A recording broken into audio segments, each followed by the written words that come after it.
Fortunately, I just don't think the Pirates are going to go that route. you Yeah. you might see another one or two Matt Joyce-ish minor league signings, Daniel Nava signings to see if they can, find some magic on the cheap because they know what they have. So it doesn't make maybe a ton of sense to spend a whole lot on that field if Polanco comes back healthy and you have Dickerson, unless somehow or another they manage and work around a Dickerson trade. They would trade Dickerson. No. I'm just saying. It's the Pirates. We know what they could do. On top of that, I'm really intrigued by this offseason. There's so many ways and routes this team could go. My biggest thing about this team has been their creativity for the past few years. So maybe this offseason they find a way to get creative. I mean, there could be a complete roster shuffle and how they work things. And who knows? I mean, if you're patient, by the time it's all done, you see the final product and see what the plan was, maybe it'll work out. But I don't know. I'm just saying the Dickerson trade could potentially happen. I mean, it is his last season. He's coming off a Gold Glove season, so he has trade potential. You know how the Pirates feel about guys in the last year, so it's a possibility. What about all that money they got from the remember that sale of the yeah. Yep. Yeah, come on, spend something. That's why I feel where I'm at. So last year when they didn't spend a dime on any free agents, I was 100% okay with that, because if you wanted to be realistic, this wasn't a team that was going somewhere. So it's like, why would you go all in on a team that's not going to go far in the playoffs? To me, that's a waste of money. If you're not there, there's no need to go after free agents. Free agents to me is a market where you go and you fill the voids to get you over the hump.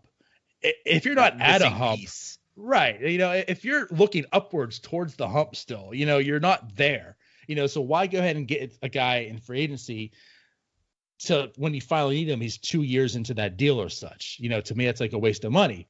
So I was totally okay with that. And the fact that they got the $50 million, fine, cool. Let it sit, invest it, let it sit there, spend it when you're ready.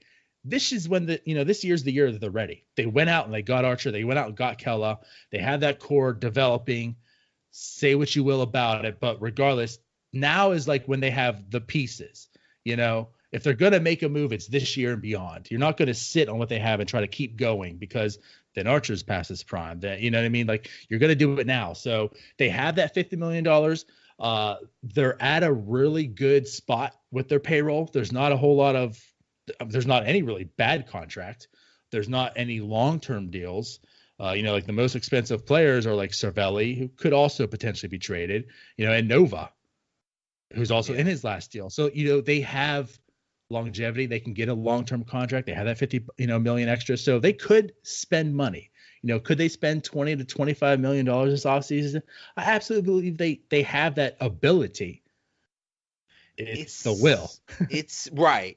I mean, in theory, because I'm looking at something here. It says their payroll might be around 77 million, and a couple years ago it was up to like 100 million. So in theory, they might have about 25 million to play with, but we'll see.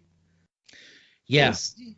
Yeah, there's definitely a lot of factors. I mean, they're coming off winning season, so it's a lot easier to spend after that. Now they're coming off a season where they had people literally boycotting going to the games. So right, they might not reach the full 100 million potential, but they could definitely get close. And that's what I said about creativity. I mean, when you have a guy like Cervelli, who's coming off a really good season but still very injury prone, 1 year left, and you had a backup with Diaz who played well, you might want to roll the dice and say, let's trade Cervelli and go with Diaz, because that opens up $11.5 million for Cervelli. You're going to get something in return for Cervelli, and then maybe you could also reinvest that. So we're talking you could add 20 million right now to this team, possibly. Well, that could make that 30 million if you trade Cervelli. So that's what I'm saying. Like, there's certainly different roads this team can take. So it's going to be, to me, I'm very interested. And I love the offseason. That's the thing. I love the offseason in any sport. I don't know. I would love to be a GM one day, so that's probably why. But, I'm really intrigued. It's going to be, yeah. Last year was super boring, and this year looks like it's going to be super interesting with all the other teams. So Yeah. Yeah. awesome. I can't wait. And that's the sad part too. As I think I said here, I wasn't originally going to Pittsburgh next month. I was going to Vegas. Ryan and I and Northshore and I were going to winter meetings again. This would have been our 4th year there. And unfortunately that didn't work out. So yeah, I mean, I've been looking at this date has been circled on my calendar for like 2 years. I've been dying for this offseason to come in Vegas because with Bryce Harper, Machado, this class is ridiculous. Wait, you go to the GM meetings? The winter meetings, yeah. Oh, that's so cool. Yep. Are they? They're not always in Vegas, are they? Aren't they in different places? Yeah, no, they go around. Last year was Orlando. The year before that was Washington, D.C. Okay, that was okay. Nashville. Yeah, they go back and forth.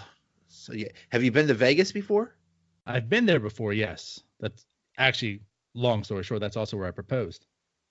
Oh, Look at that. Well, at least you This didn't get one of those quickie marriages there. No, it wasn't. Would have been a lot cheaper, I'll tell you that much. But there's no cookie table there. You can't have a cookie table there, so no one for it. There's a cookie table. Yeah. There's no cookie tables in Vegas. No cookie table. When Elvis is marrying you, they're worried about other things, not cookie tables. Right. All right, sir. Hey, thanks a lot. Thanks for doing this. Yeah, I got to talk to you guys more because got to keep up on all these goings on in the off season. So, hey, thanks for coming on.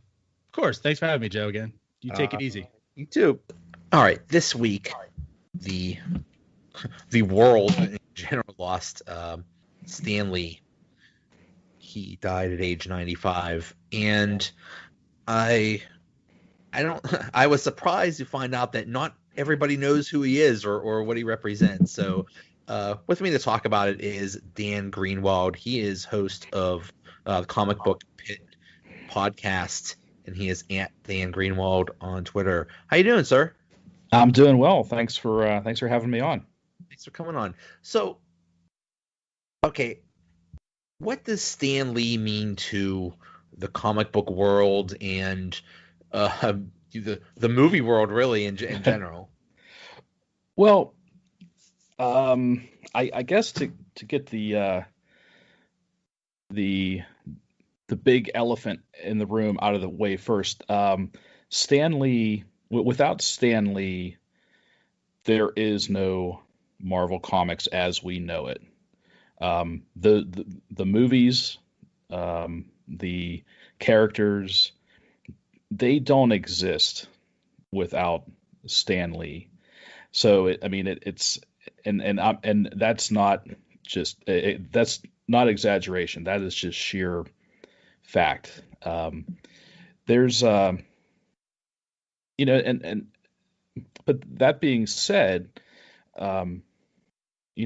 Stan did not exist in a vacuum either. Stan, he created the Marvel Universe with basically two other men, Jack Kirby and Steve Ditko, but they were more on the creative side. They were the artists. Jack Kirby being probably the most prominent of the two, although Steve Ditko, he co-created Spider-Man and Doctor Strange, so he certainly has his notoriety. But Stan was he was the public face of Marvel Comics. He was the showman. He was kind of the huckster. He was the guy that put Marvel Comics out into the world. Without Stan, none of what we enjoy today, 50 years later, exists, because the Marvel Comics as we know them started back in the early 60s. I believe 1961 is when, or maybe it was 64. I should know this, but let's just say the early 60s. That's when the Fantastic Four came out, the Avengers, Hulk, Spider-Man, X-Men, Doctor Strange. I mean, the very basis of what we know as Marvel started with Stan Lee. So basically, I almost want to make a comparison to like Apple or something like that. You had Steve Jobs and Steve Wozniak. Wozniak was the one that, did the technical things, but Jobs was the front man, the guy that sold it and packaged it and stuff like that. Was that kind of like how it was with Stanley? Was like, he would think of something and then Jack Kirby and Steve Ditko would make it happen? Absolutely. I mean, there was a lot of collaboration between Stan and the artists. I mean, and there's a lot of I would say controversy over how much Stan created versus how much the artist created, and that's not something I would certainly get into now because it's not what we're here to talk about. But no, that comparison is absolutely correct. Stan Lee is he's the Steve Jobs of comics. He's the George Lucas, if you will. George Lucas made Star Wars, but 1,000 other people helped him make Star Wars. But you say Star Wars and you think George Lucas. You say Disney, you think Walt Disney. You say Apple, you think Steve Jobs. You say Marvel Comics, you think Stan Lee. So that's an absolutely correct assessment. But didn't he go to DC at some point?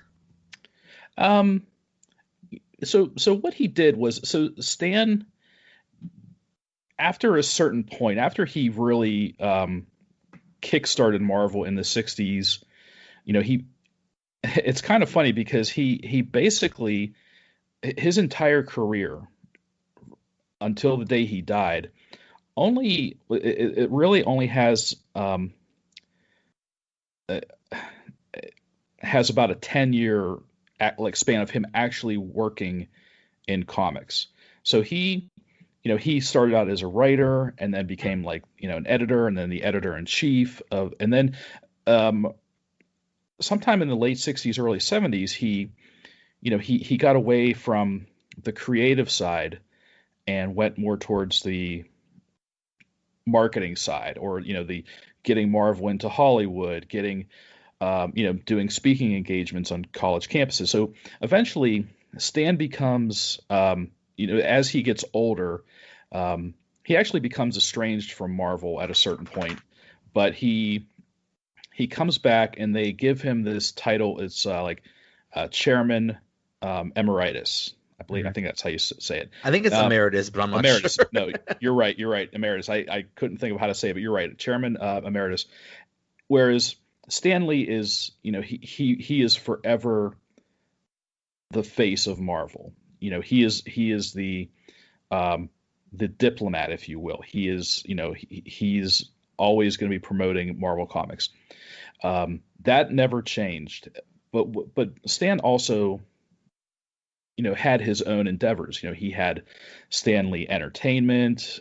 He had a media company. I mean, Stan had his fingers in a lot of pies. I mean, he was always working. He was always at Comic Cons, making appearances, and I truly believe the reason that he lived to the age of 95 is because he never stopped, and he was always doing something that he loved, and with people that he enjoyed being with. And almost every picture you see of Stan Lee, he's got a giant smile on his face. He's just looks like he's just loving life. So anyways, so I'm just laying the groundwork just to explain. So eventually, I think it was either the late 90s or early 2000s, DC Comics invited Stan Lee to reimagine some of their biggest characters: Superman, Batman, Green Lantern, Wonder Woman, The Flash, Justice League. So he didn't necessarily, it wasn't like he defected from Marvel and went to DC Comics. It was more like he was just playing in their toy box. It's like when there's a band and the front guy for the band decides to make his own solo album or something like that. Right. Or or people from a bunch of different bands to get together and they do Yeah. just like a project band or Yeah. something.